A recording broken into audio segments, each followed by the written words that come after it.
Coucou tout le monde, vous allez bien? Je vais très bien, je vous retrouve avec grand plaisir pour tourner aujourd'hui une vidéo en lien avec une actualité très proche, puisque vous le savez toutes et tous, Noël approche à grands pas, un grand monsieur barbu va venir gâter tous les enfants sages. Vous le savez peut-être aussi, la ludopédagogie est une pédagogie aujourd'hui émergente, une pédagogie que j'ai défendue bec et ongle pendant 13 ans. Je le dis, je le crie haut et fort, il est bon d'apprendre en s'amusant, quel que soit notre âge, notre profil, quelle que soit la discipline enseignée ou la discipline choisie. On a tous été des enfants, nous sommes maintenant de grands enfants, de vieux enfants si vous voulez, mais nous ne devons jamais perdre cette envie de rire, cette envie de jouer, d'apprendre de manière ludique et agréable. C'est pour ça qu'aujourd'hui, je viens lier le jeu et la pédagogie et je viens vous montrer qu'il faut bien jouer pour bien grandir. Et oui, votre enfant, quand il joue, il s'éclate, il prend du plaisir, il découvre le monde et il contribue à son bon développement, à la fois moteur, social et cognitif. Je vais vous montrer pourquoi et je vais vous montrer comment remplir intelligemment la hotte du Père Noël.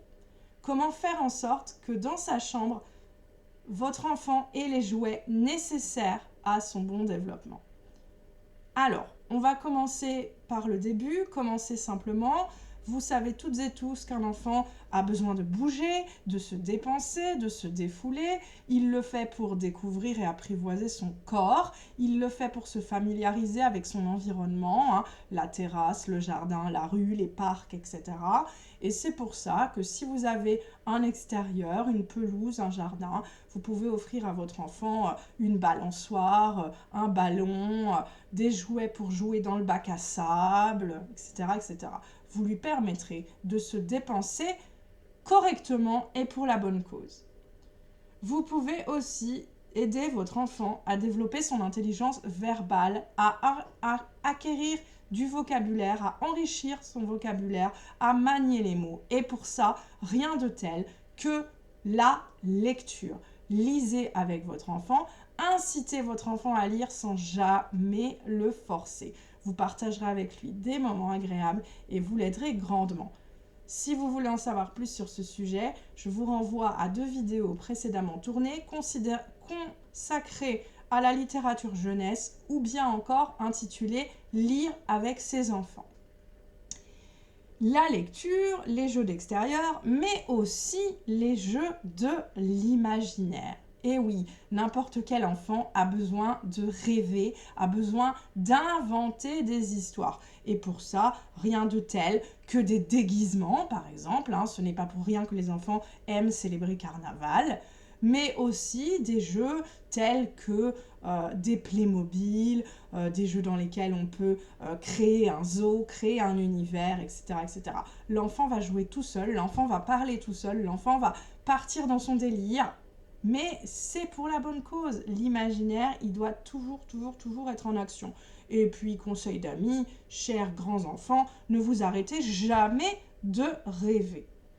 L'enfant, il a besoin d'imiter ses parents. Eh oui, ça paraît bizarre, mais c'est comme ça. Il a besoin de le faire pour pouvoir ensuite devenir un adulte et assumer des responsabilités.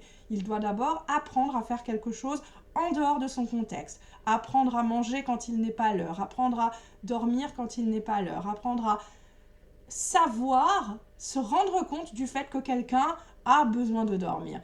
Et pour ça, rien de tel que les poupées, les poupons, le faux bébé, le faux enfant dont il va falloir s'occuper, l'animal de compagnie, le Tamagotchi ou je ne sais quoi, là, les nouveaux animaux conçus avec l'intelligence artificielle qui font des gros câlins aux enfants. Voilà, rien de tel aussi que les jeux pendant lesquels on peut se prendre pour un cuisinier, un docteur, une marchande, offrir une belle dînette à une petite fille par exemple. Voilà, n'importe quoi. On imite les parents pour comprendre ce qu'ils font et pour comprendre qu'un jour notre tour viendra. Voilà. Un enfant, il a besoin de supporter la séparation. Il a besoin d'apprendre à se détacher de ses parents petit à petit, apprendre à supporter leur absence, apprendre à supporter que le parent ne soit pas à côté de lui, dans la même pièce que lui, que le parent puisse partir au travail, se trouver à l'autre bout de la maison, etc. Je vous parle des enfants, mais là, en fait, c'est surtout les enfants en bas âge ou les bébés. Et pour leur apprendre ça, pour les rassurer, pour leur insuffler une grosse dose d'amour et de sécurité, rien de tel que les peluches et autres doudous. On appelle ça les objets transitionnels, des objets qui aident à digérer la pilule, qui facilitent cette fameuse transition. Voilà. Rien de tel aussi que des jeux de société, de tout type pour tous âges, des jeux qui permettent de vivre des bons moments conviviaux, qui permettent de rire, qui permettent d'apprendre à gagner, d'apprendre à échouer aussi, c'est important, qui permettent d'apprendre à gérer la frustration, d'apprendre à savourer une victoire, d'apprendre à coopérer aussi, les jeux coopératifs, d'apprendre à faire équipe avec l'autre. Voilà, un jeu coopératif, pour rappel, c'est un jeu dans lequel tous les joueurs vont se battre pour atteindre un seul et même objectif. Tous les joueurs vont jouer tous ensemble, gagner ensemble, perdre ensemble. Voilà. Et conseil d'amis, ne laissez pas toujours gagner vos enfants, parce que en dehors de vous, parents, aucun ami, aucune autre personne ne les laissera gagner. Et à un certain âge, s'ils n'ont jamais perdu, s'ils n'ont jamais accepté la défaite, ça fait des dégâts. Bref, à bon entendeur, salut. Alors, de quoi d'autre je peux vous parler? Je peux vous parler des écrans. Bien sûr, il faut doser le temps d'exposition aux écrans. Bien sûr, il ne faut pas en abuser. Bien sûr, il faut faire attention à la lumière bleue, la lumière du téléphone portable, de l'ordinateur, de la télévision. Mais, les écrans, selon les spécialistes, ça permet aussi de mieux se projeter sur le terrain, de rendre le monde plus concret. Je pense à des jeux interactifs, je pense à des documentaires animaliers, touristiques ou autres. Je pense à des dessins animés de Disney qui renforcent la culture populaire dont j'ai parlé dans une autre vidéo intitulée Intelligence ou culture générale, à laquelle je vous renvoie bien volontiers. Dosez, mais ne privez pas vos enfants pour autant de l'écran qui peut aussi avoir des bénéfices. N'oubliez pas que vos enfants ont besoin de créer. Ils inventent, mais ils créent aussi. Ils font avec leurs mains. Ils peuvent dessiner, peindre, manier la pâte à modeler, découper, faire de la pâte à sel, colorier, n'importe quoi. Mais mettez-les en contact avec les couleurs. C'est important. Ça peut les apaiser et ça peut les rendre fiers. Et ça peut aider à leur développement moteur, bien sûr. Vos enfants ont besoin de développer leur sens du détail, leur sens de l'observation. Et pour ça, rien de tel que les jeux de construction, les Kapla, les Lego, les puzzles, voilà. Pensez à tout ça, c'est hyper important. Ils n'aimeront pas forcément, mais laissez-les essayer, laissez-les se faire une opinion et laissez-les, aidez-les si possible, voilà. Et puis, je dois vous parler aussi des jeux musicaux. Ça peut être des livres sonores, ça peut être des mini-instruments, mini-synthétiseurs, etc.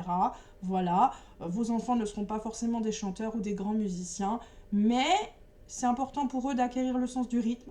C'est important pour eux de développer leur intelligence musicale, c'est-à-dire de pouvoir faire le lien entre un son et une émotion, et de pouvoir comprendre le caractère universel de la musique. On ne comprend pas toujours tout, mais on fait passer des messages et on vit des choses grâce et avec la musique.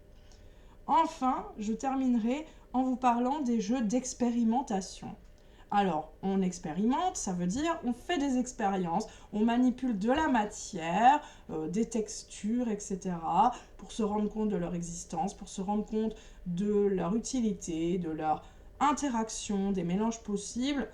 Alors, quand vous m'entendez parler, vous pensez sans doute au jeu du petit chimiste. C'est une solution, mais il y en a bien d'autres, bien sûr. Voilà, les grands types de jeux nécessaires au bon développement de l'enfant. Une manière intelligente de remplir la chambre de votre enfant sans abus, sans trop le gâter, et de penser à lier l'utile à l'agréable. Voilà. Je ne vous souhaite pas encore joyeux Noël, c'est bien trop tôt, mais je vous souhaite un très joli week-end, une très belle journée, et je vous retrouverai très bientôt pour de nouvelles considérations pédagogiques et cognitives. Bye bye!